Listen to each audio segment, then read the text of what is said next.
Assalamualaikum warahmatullahi wabarakatuh. Hai anak-anak, apa kabarnya? Semoga dalam keadaan sehat. Bertemu lagi dengan Ibu dalam mata pelajaran kimia kelas 10. Nah, sebelum memulai pembelajaran, mari kita membacakan Bismillah bersama-sama terlebih dahulu. Bismillahirrahmanirrahim. Nah, pada materi yang sekarang kita akan membahas tentang konsep mol. Ya. Nah, kira-kira ada yang tahu tidak satu tetes air ada berapa partikel? Nah, pasti penasaran kan jumlahnya kira-kira ada 10, 20, 1000, atau 1 juta, atau bahkan lebih. Nah, bisa 1 miliar, oh bisa. Nah, sekarang adapun kompetensi dasar yang akan kita bahas adalah menerapkan hukum dasar kimia, kemudian konsep massa molekul relatif atau MR, kemudian persamaan kimia, kemudian konsep mol, dan kadar zat untuk menyelesaikan perhitungan kimia. Nah, pada materi sebelumnya kita telah belajar tentang hukum dasar kimia dan persamaan reaksi. Nah, untuk sekarang kita akan belajar konsep mol. Nah, kemudian untuk keterampilannya maka kita akan menganalisis data hasil percobaan menggunakan hukum dasar kimia kuantitatif yang kita pelajari. Nah, kita sekarang masuk ke mol. Nah, atom itu merupakan partikel yang paling kecil. Nah, ingat tadi dalam satu tetes air bisa saja ada bermiliar-miliar atau bertriliun-triliun partikel yang ada di dalam satu tetes air.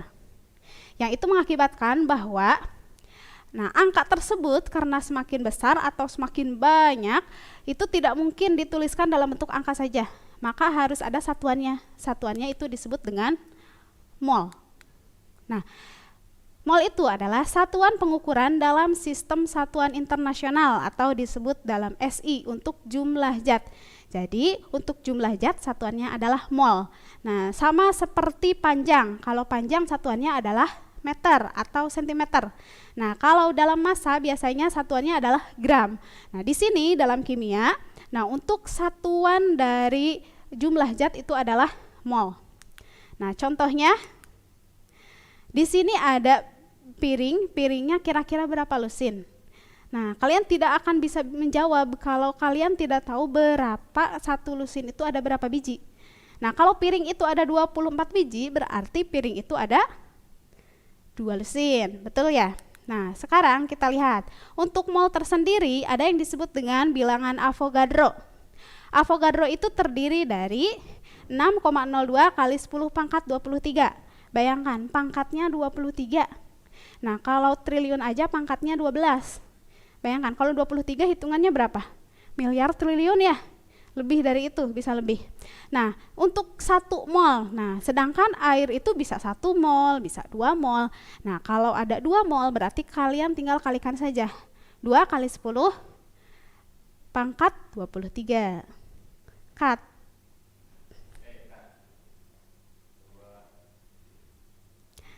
Nah, kita masuk ke massa atom relatif. Sebelum ke mol, kalian harus tahu massanya dulu. Nah, massa atom itu karena sangat kecil kita tidak bisa disebut ke gram atau satuannya gram atau kilogram karena sangat kecil, maka satuannya adalah SMA ya.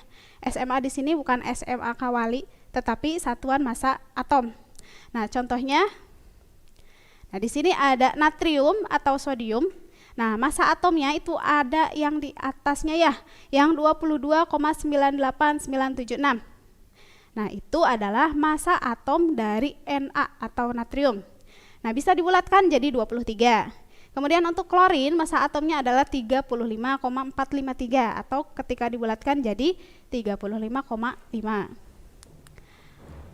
Nah, massa atom relatif itu adalah simbolnya Ar. Kemudian, di sini contoh untuk Zn. Ketika kalian menemukan ada unsur yang berbeda tempat letak massa unsurnya, biasanya ada yang di bawah, ada yang di atas. Nah, itu di sana. Kemudian yang kedua ada Mr atau massa molekul relatif. Nah, bedanya di sini atom dengan molekul itu hanya di jumlahnya saja atau di indeks. Jadi ketika ada oksigen saja, itu jumlahnya adalah 16 untuk AR. Ketika oksigennya jadi 2, maka namanya jadi massa molekul relatif, atau lebih dari 1 atomnya. Nah, gabungan dari AR berdasarkan indeks. Indeksnya itu jumlah atomnya ada berapa? Contohnya, ada ZNO2, berarti MR dari ZNO2 itu harus dikalikan sesuai dengan indeks.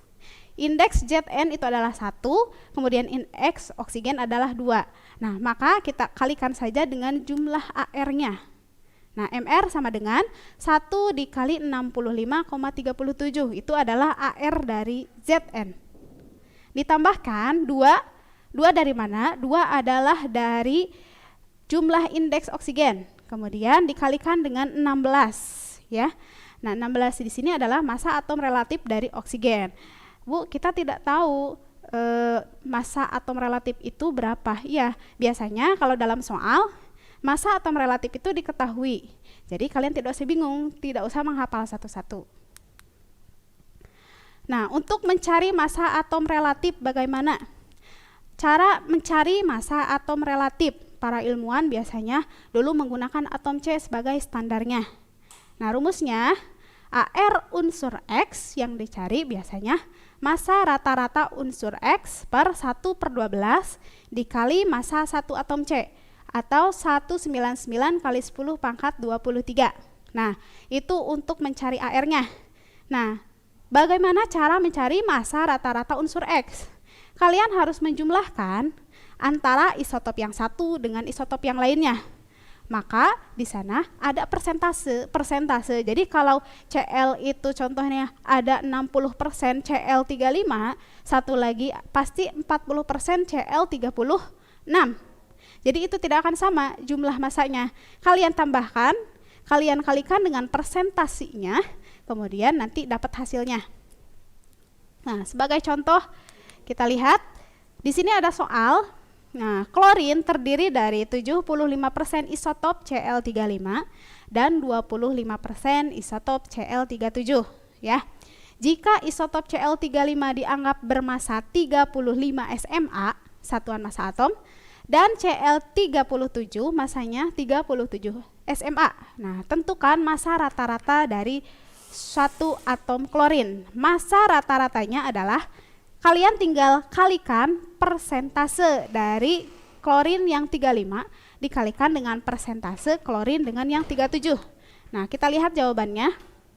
Jawabannya adalah 75% atom Cl35 atau dikali 35 SMA dengan 25% kali 37 SMA. Hasilnya adalah 35,5 SMA.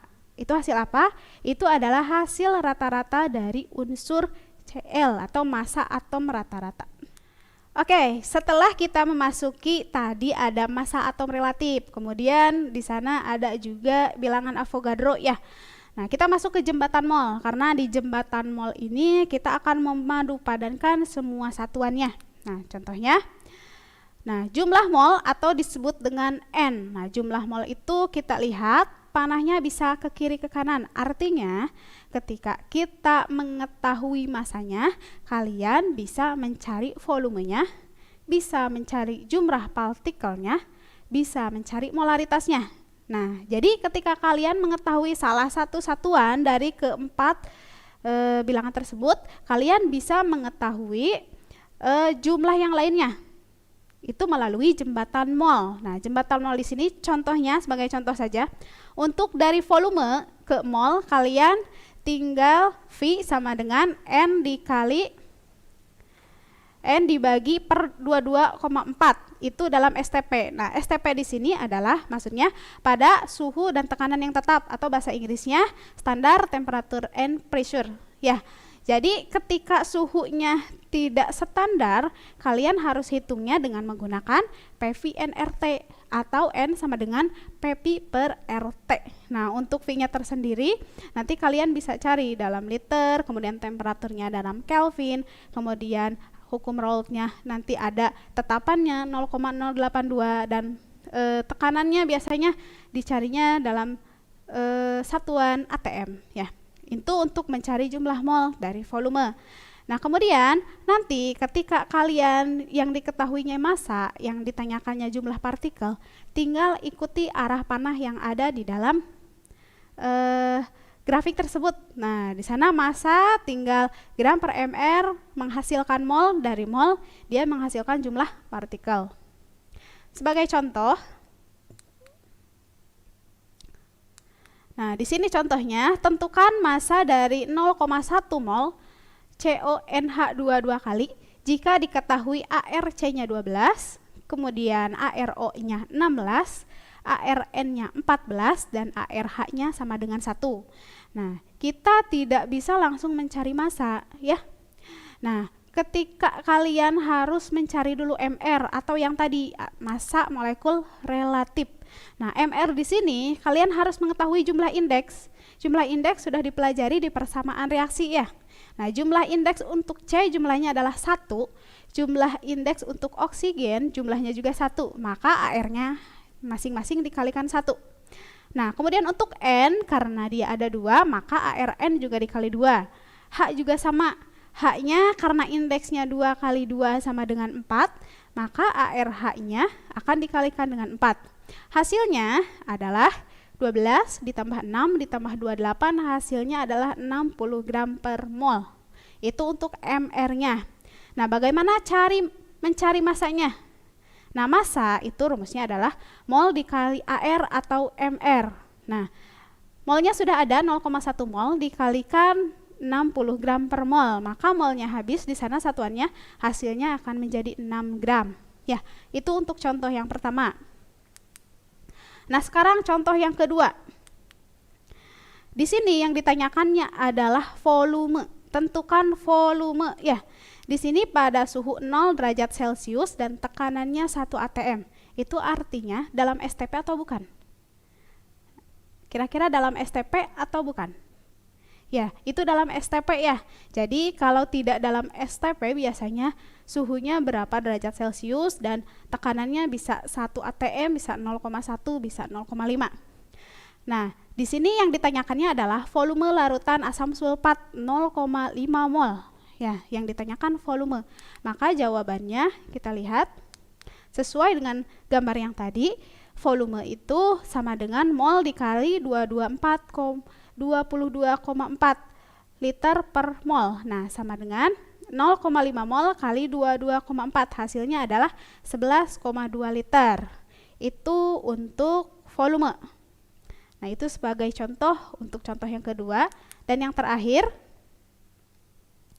nah ini yang menjadi jembatan maksudnya.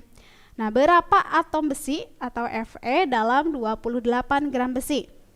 Berapa atom itu maksudnya adalah jumlah partikel. Nah, yang diketahuinya adalah besi. Besinya adalah dalam bentuk massa. Nah, maka kalian harus bisa mengkonversikannya, yaitu dari massa. Massa itu 28 gram, kemudian kalian konversikan ke mol. Setelah dikonversi ke mol, maka kalian akan mendapat jumlah partikel. Jadi urutannya tetap harus ke mol dulu. Jadi massa, mol, kemudian jumlah partikel. Nah, sebagai contoh kita lihat hitung berdasarkan soal tersebut. Mol sama dengan massa per AR atau MR, ya. Massanya ada 28 gram, kemudian MR-nya ada 56. 56 dari mana? Bisa dilihat di tabel periodik. Massa atom relatif dari Fe adalah 56. Maka hasilnya untuk mol adalah 0,5 mol, ya. Kemudian setelah diketahui mol, kita akan menghitung jumlah partikel. Jumlah partikel itu rumusnya mol dikali 6,02. Nah, yang 6,02 ini adalah bilangan yang tadi. Bilangan apa? Avogadro. Ya, tinggal kalikan saja, maka hasilnya jadi 3,01 kali 10 pangkat 23. Mudah kan? Ya. Nah, berdasarkan pemaparan materi dari awal sampai akhir tentang konsep mol, maka kita dapat simpulkan, nah, mol itu dapat menjadi jembatan bagi semua satuan. Contohnya dari massa ke volume, kemudian dari volume ke jumlah partikel. Nah, dari volume ke molaritas itu juga dapat digunakan sebagai jembatan. Nah, untuk tugasnya kali ini kita lihat latihan soalnya dari nomor 1 sampai nomor 4. Kalian bisa menghitungnya berdasarkan angka-angka yang tadi atau berdasarkan rumus yang tadi. Nah, terima kasih untuk pertemuan hari ini. Mudah-mudahan kita diberikan kesehatan, sehat walafiat. Ditutup dengan bacaan hamdalah bersama-sama. Alhamdulillahirabbil alamin. Assalamualaikum warahmatullahi wabarakatuh. Ijaz.